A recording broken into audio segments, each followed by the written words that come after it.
Okay, welcome everyone to our October 14th, 2025, 2 o'clock Commissioners Consent Agenda meeting. It is 2:03. Let the record reflect that all 5 commissioners are present. There was no written comment that was received for items on today's agenda. So we will go ahead and get started with the pledge. Please be. I pledge allegiance to the flag of the United States of America and to the republic for which it stands, one nation under God, indivisible, with liberty and justice for all.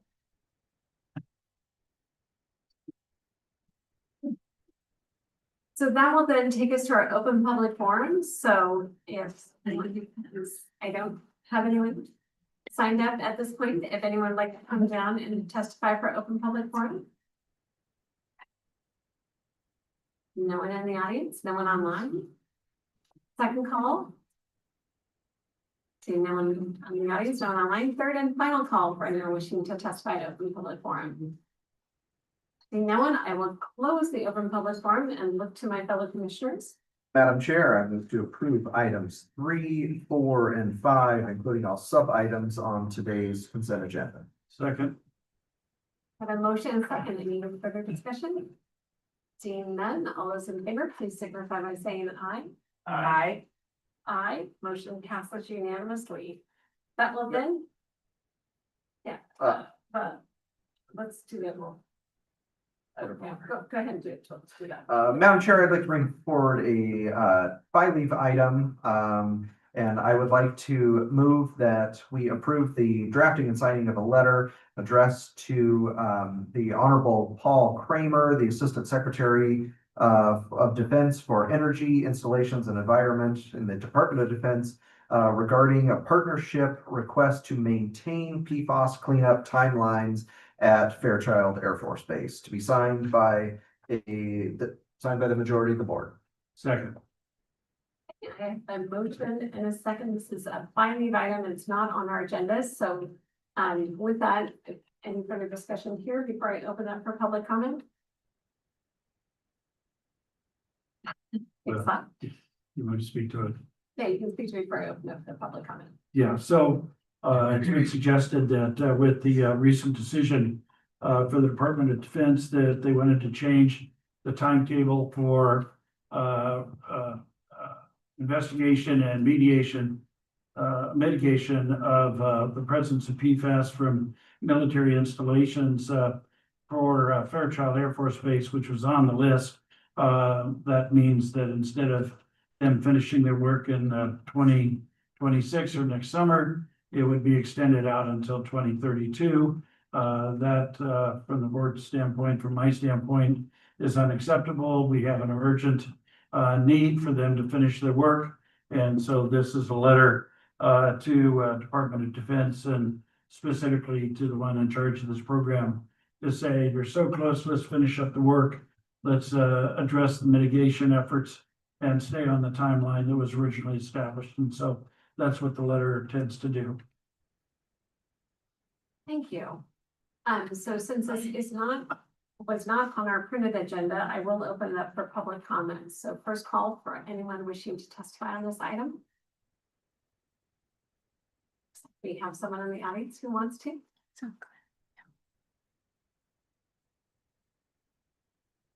Hi, my name is Mary Ann Murphy. I live in Peaceful Valley. Mr. French, thank you so much for what you just said. That was dramatic. It was wonderful. And we all learned it. So it's wonderful to see you taking action. I love it. Take care. Thank you. Second call for anyone wishing to testify. Third and final call for anyone wishing to testify on the item before us.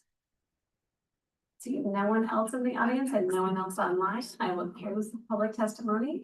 And I will ask for the vote. All those in favor, please signify by saying aye. Aye. Motion passes unanimously. We'll find this letter. Next is 6A, which is a public hearing.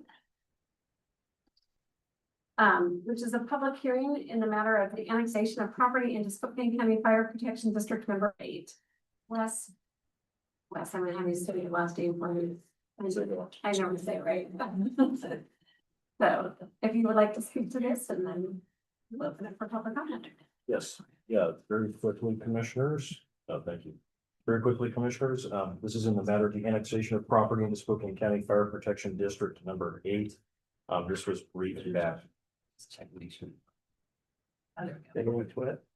This was briefed back in August. The process for this is a petition that's submitted by. Closer to it. Why don't you come to the microphone up here? For whatever reason, you're not. The only one that can hear you is you.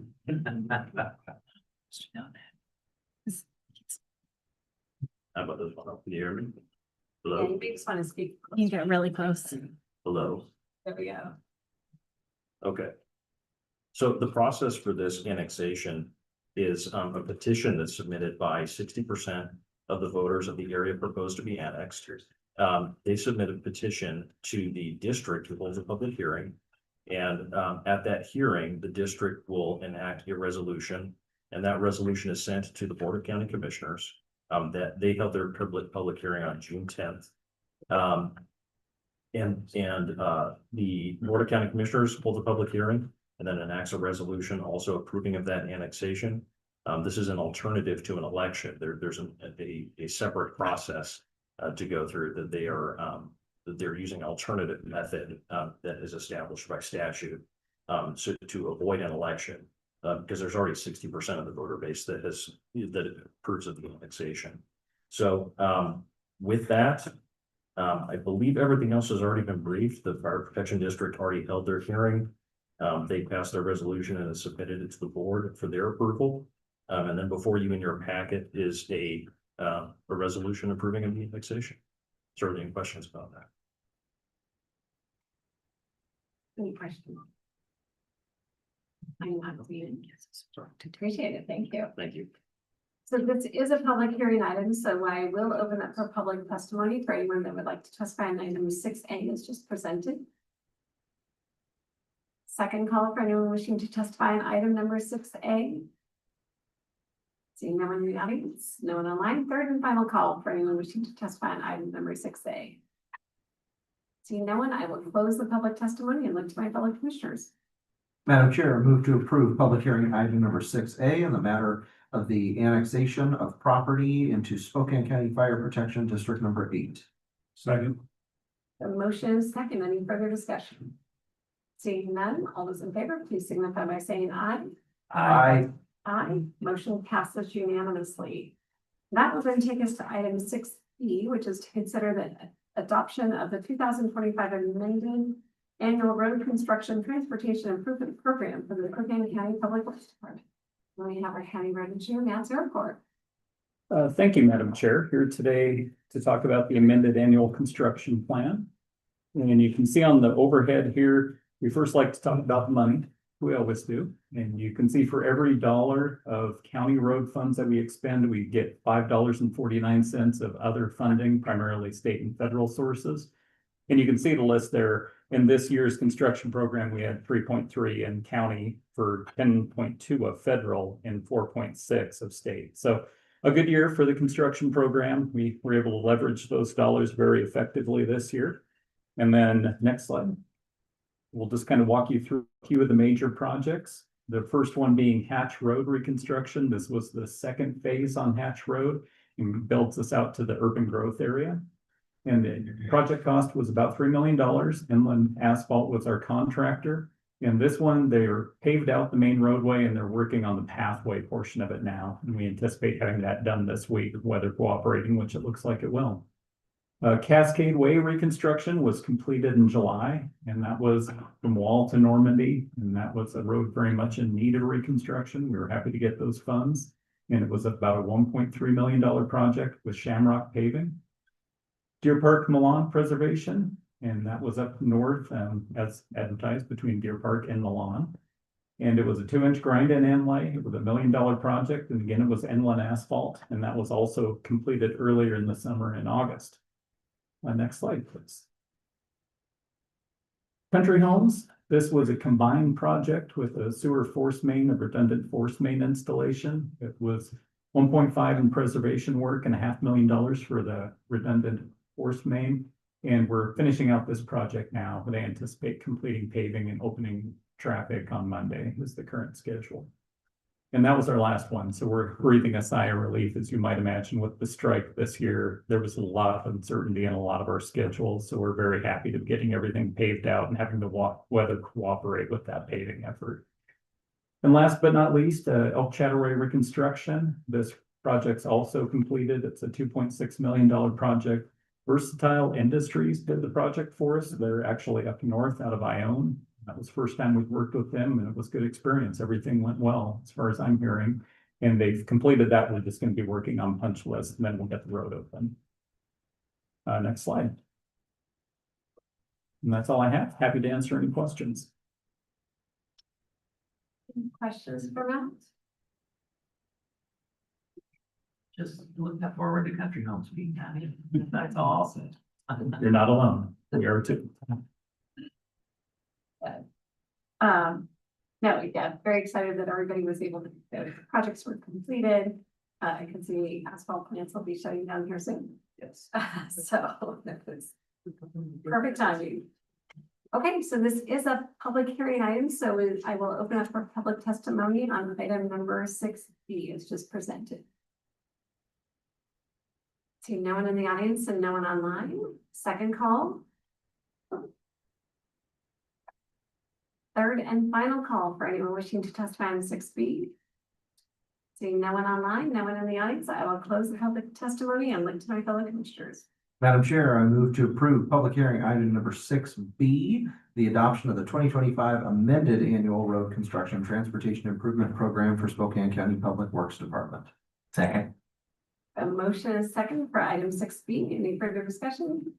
Seeing none, all those in favor, please signify by saying aye. Aye. Aye. Motion passes unanimously. That will then take us to item 6C, which is in the matter of adopting the 2026 Newton Lake Flood Control Zone District budget. Gary? Thank you, Madam Chair. So for 2026, the Newman Lake Flood Control Zone District is not proposing any assessment increases. We're going to continue operating with the same budget we've had for the past 3 years or so. Our intent is to continue with the water quality monitoring, milfoil, flood control operations, kind of our standard approach the past couple of years. The one budget element that's going to change is with the new system that we've been working on installing. The electricity costs are increasing about double, but it's manageable. The system is not fully operational yet, but it will be hopefully next year. The big change that we made this year was to add a capital replacement reserve fund so we can start to prepare for replacing the system or its components down the road rather than relying on a big grant. So that'll be about $48,000 annually that will be set aside into our reserve. So we also have about $80,000 available for a surface alum treatment. We're not sure if we'll be using that yet, but it's about 30% of our budget. So if we do use it, which we'll know in about the spring, then we'll probably go into the negative for the year for our reserves. And we'll have to reevaluate the following year what to do with our assessment increases or not. We're going to continue to investigate our dam safety options, working with ESO. And then the state audit was completed very recently. There were no findings, but we will have another audit next year that the district will be on the hook for paying, and then it'll be every 2 years. Next slide, please, Ron. Here is the budget for the record. Not going to get into it, it's kind of hard to see. We go to the next one. The next slide. So we presented this information to the advisory board numerous times in August and September. They voted to approve it on the 8th of September. And then a few weeks back, we presented this to the community out at Newman Lake at the firehouse, in addition to water quality project updates and annual updates. And nobody protested, so everyone's been briefed and good to go. Thank you. Thank you. Are there? Well, I was just Yeah. gonna ask the new.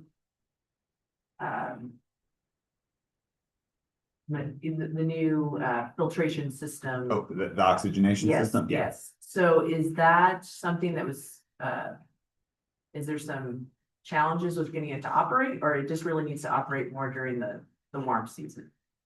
So we've had it operating at about 40% capacity. Some of the equipment is not powerful enough to power the oxygen generators. So that's the main issue. We have a couple other small issues that the engineering team is working on, but primarily it seems the equipment's too small. So we're working on redesign, construction, ideally this winter. And that's with the contractor that installed it. Mhm. Okay. Yeah, we still are working with the same engineering team and contractor as our original contracts. Thank you. Okay, thank you very much. Thank you. This is a public hearing item, so I'll open it up for testimony for item 6C as just presented. Anyone wanting to testify? Seeing no one in the audience and no one online. Second call. Third and final call. Seeing no one in the audience and no one online, which is unusual for Newman Lake, so just giving a couple more seconds. Nope. Seeing no one, I will close the public hearing and look to my fellow commissioners. Madam Chair, to approve public hearing item number 6C in the matter of adopting the 2026 Newman Lake Flood Control District budget. Second. A motion second for 6C. Any further discussion? Seeing none, all those in favor, please signify by saying aye. Aye. Motion passes unanimously. That takes us to the end of our printed agenda and our additional item that we have. Mr. Sims or Mr. Paulson, are there any additional items? Nothing further for me. Nothing further for me. Thank you. Very good. So this will conclude our meeting for today. We do have a special budget meeting tonight, so